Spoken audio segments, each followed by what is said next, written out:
Okay, my son has cattle, Yes. and he works at a regular job, and then he has cow-calf pairs. Sure.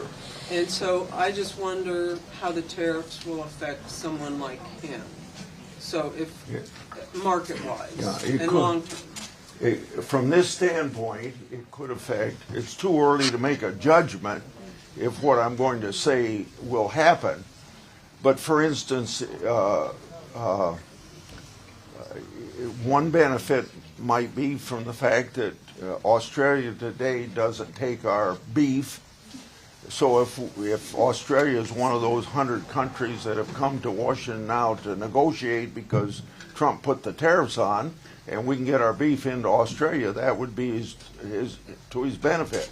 But it could also be negative from the standpoint that if people don't negotiate, because there's a lot more countries than the 100 that have so far come to the table, then we know from past years, not just under Trump, but under other presidents, that when you put something negative like a tariff on some country, they seem to retaliate against agriculture issues. Now, I think it's probably more grain than it is livestock, as an example. Okay, then prescript. Go ahead. Well, I have a live question from a colleague in Fairfield. This is Senator Grassley.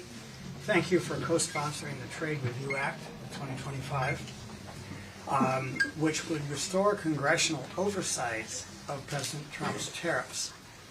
Given the uncertain fate of that bill in the House, what additional measures are you taking to protect your constituents and other Americans from the risks of inflation and recession likely to result from President Trump's tariffs and from his lack of consistency, which undermines agriculture and business planning? Excellent. Okay.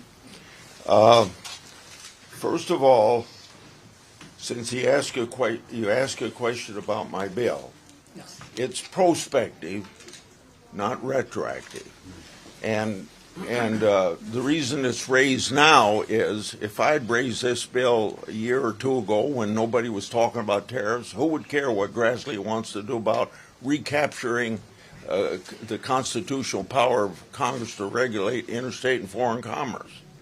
And but now Trump has raised the issue of tariffs. It gives me a chance to make up for the mistakes that were done in 63 and 74. And remember, from 1954 until 1981, Democrats controlled both houses of Congress for all those years. And they passed tariff bills in 63 and 74 that basically gave away Congress's power to regulate interstate and foreign commerce to a president, whoever he is. And both Republicans and Democrats have exercised some of that power.